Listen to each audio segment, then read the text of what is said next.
You must create value first. Try not to become a man of success, but a man of value. Look around at how people want to get more out of life than they put in. A man of value will give more than he receives. Albert Einstein. Let's read just a small little section here from this book. Rather than asking what's in it for me, which is the common question, Joe asks what's in it for them. Asking what's in it for me is a terrible way to get access to people. It is impossible to create transformational relationships with the selfish taker mindset. The what's in it for me mindset is transactional and small-minded and will only attract similarly transactional people. Avoid these types of people like the plague. They are takers, not givers. They are parasites who will only be around until they've sucked whatever value they can from a group or relationship. Then they will move on to their next prey. And right there is where I want to pause for a second. Hey, if you're new here, my name's Heather Blake. Welcome back to the Family First Entrepreneur Podcast. So I want to pause and I read this because it sounds simple, right? But if we're honest, most people don't actually operate that way. They operate the transformational way, the givers instead of the takers. And we might think we're giving, but are we really? We say we want to help people. We say we want to create value. But underneath, we're still thinking, okay, but what do I get out of this? I need to get paid. And listen, I get it. We all need money. We need to make money. And that's why we're in business. You want that something to work. You want that business to work. But if your starting point is always you and what you get out of this, your business is going to feel a lot harder than it needs to. So I just want to talk about what this actually looks like and how to flip it in a way that still gets you respect. It respects your time, your energy, and your value, because we don't want to just give it all away. That's not what we're talking about here. So let's get into this. All right, let me apologize. The guy across the street just started mowing his lawn. So if you can hear that, I'm sorry. So what I just read from you is a portion of the book From Who Not How by Dan Sullivan and Dr. Benjamin Hardy. The book is about people. We'll just go with that. I highly recommend you read this book. It's about finding who's to help you and not worrying always about the how you get there. But in this section, they're talking about relationships with people and transactional relationships if you are worried about the what's in it for me. Or the transformational relationships where you are willing to give and worry about the person receiving what they receive before you worry about what you're receiving. But without just doing everything for nothing. But the what's in it for me mantra, that's absolutely normal. It's just kind of something that we were brought up with. I mean, as toddlers, you think about it, you don't want to do anything unless there's something in it for you. It's just kind of ingrained in us. And this comes from, not as a toddler necessarily, but now we're like, we need money to live. We don't have a lot of time. I don't want to waste that time. I don't want to waste that effort. I don't have lots of effort and energy. I only have a mere capacity for this because I have so much else going on. But that is helping us to create forced offers where we're worried about getting paid instead of making sure the offer is correct. It is an offer that is going to help somebody. And this can also lead to weak messaging where we don't really know why they want this offer. And so we're not exactly sure how to deliver it. It can also create a disconnect from our customers. Now, sometimes offers are free. Sometimes offers are paid. But we want to make sure we're getting reciprocal we're not just looking for the money. We are making sure we're giving. We need to give before we can receive. I felt like I was in church. Give! We need to give before we receive. I don't live in the South. I don't know why I went with this kind of like Southern Baptist kind of approach there. Okay. When we shift to what's in it for them, this changes things. It changes the way you think about your content, the way you think about your offers, the messaging that you use. And you stop guessing because you're starting to solve. You know what they want. You know what they need.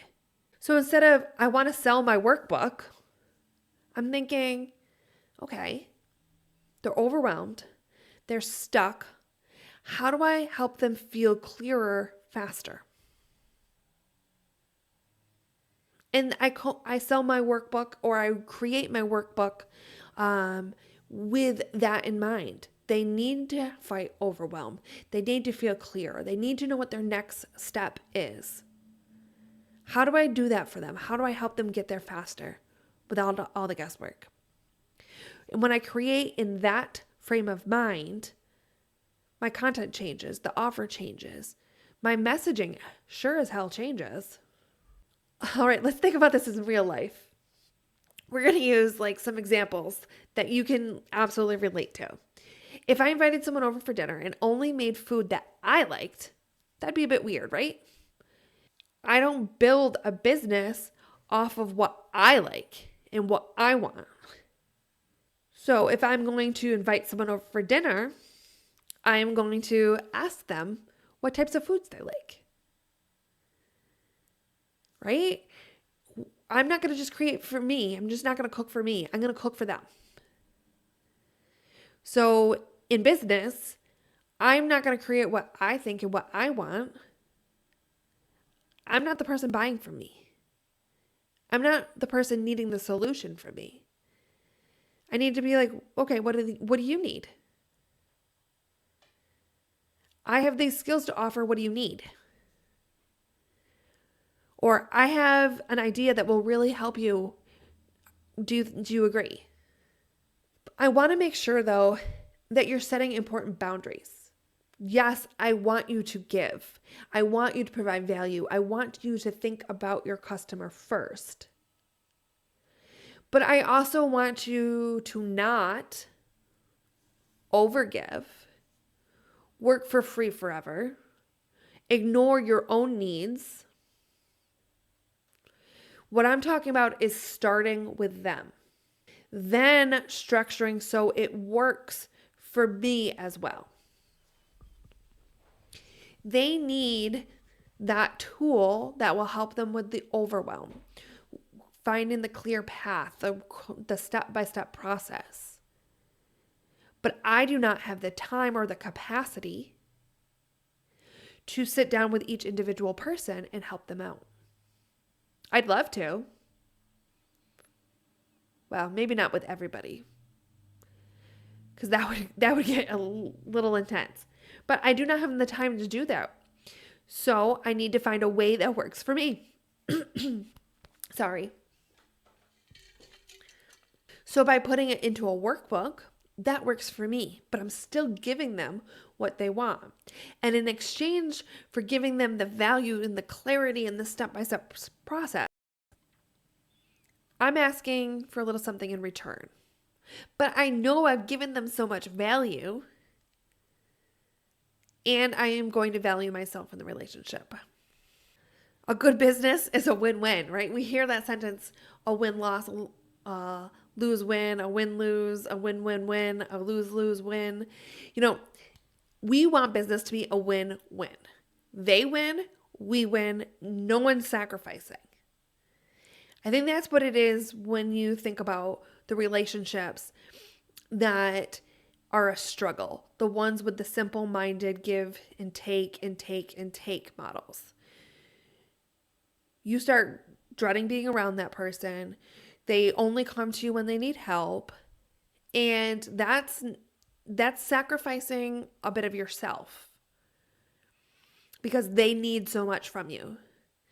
But your business should be win-win. It should be they get what they need, I get what I need. You get what you need. No sacrificing there. And that's what I was thinking about when I was reading this. I mean, this book was talking about more than just business relationships, although it really was talking about networking business relationships. It was talking about, networking.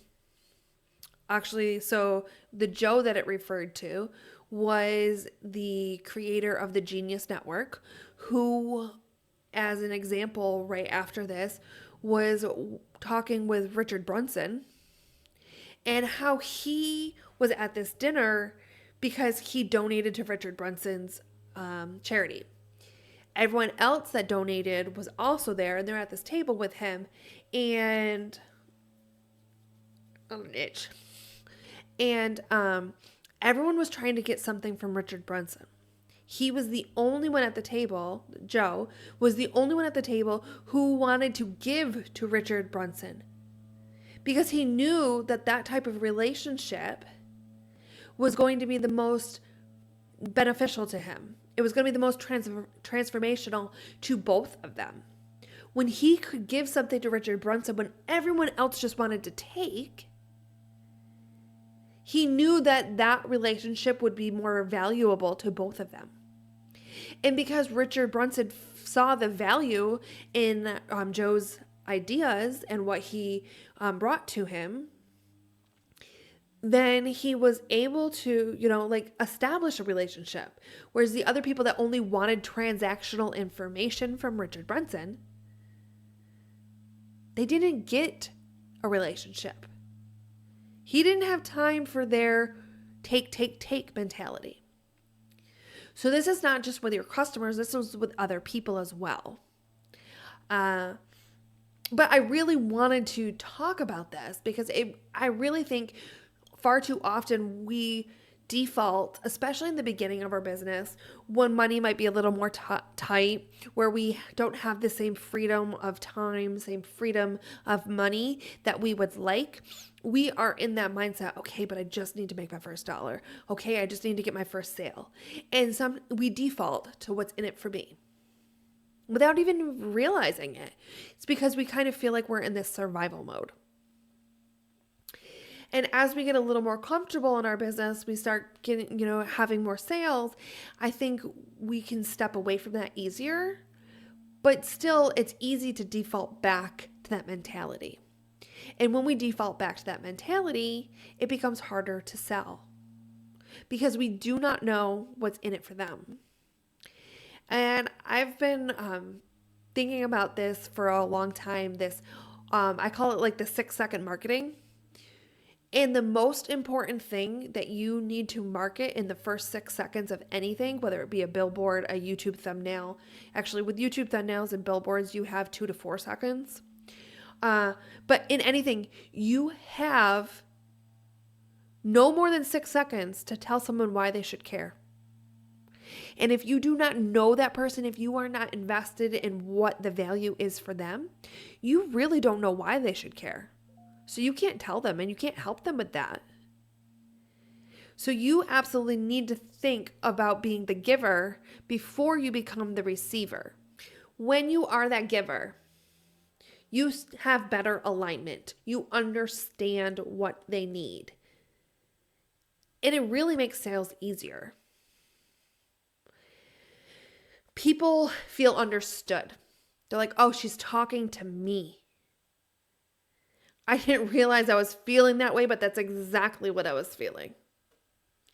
Or I'm exactly in this situation she just explained. I know she's talking about me. She's talking to me. People don't need to be convinced, and they automatically feel more connected. So I'm right now taking this YouTube Accelerator course. And one of the other people, I hope she doesn't mind that I'm mentioning this, but Heidi in the group, she was afraid to post and show people her very first YouTube video that she made. She posted it in our community, and I was watching it, and all I could think, listening to her and the way she talked, I was like, I'm sold. Are you selling something? I don't know if you're selling something, but I'm sold.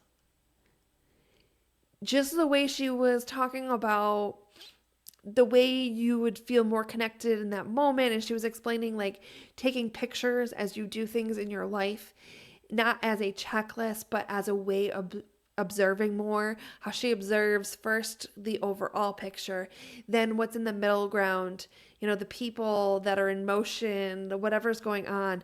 And then she gets down to the details. Maybe it's a wooden sign or something. And I was like, oh, I am sold. I am in this with you. She did this like storytelling method of photography to capture these moments on vacations and things like that. And I was like, I'm in. I felt so connected with the way she was talking about it that I didn't need to be convinced to buy anything. She wasn't even selling anything. But I was like, I'm in. I feel this. So when people feel seen, they don't need to be sold to as hard. They've already basically sold themselves. So as of all my podcasts, I love to give you an action step. And this is what we're looking at today. I want to know, what are you struggling with right now? What would make this easier for you today? What result are actually trying to get? And think about it not from what you are trying to get, but let's do it this way. What are they struggling with? Because what you're struggling with has to do with what they are struggling with. Your customer, what are they struggling with? What would make this easier for them today? Because your life will get easier today when you make it easier for them. What results are they actually trying to get? Your results will be seen so much easier and so much faster when you know what results they want. Build from that, not from what you want to sell or that you want to make money, because we all want to make money. We need to make money in this life. We don't live on some commune where we all, just support each other. That's not how life is anymore. If you build what they're looking for, they will come. Have you ever watched Field of Dreams? If you build it, they will come. If you build what they are looking for and you build your business around that, you'll end up with a successful business. If you build your business with the what's in it for them, what can I give them that they will appreciate and aligns with them? If you build it with that mentality, you will end up with a business that is fulfilling and you can be proud of. I'll see you next week on the Family First Entrepreneur Podcast.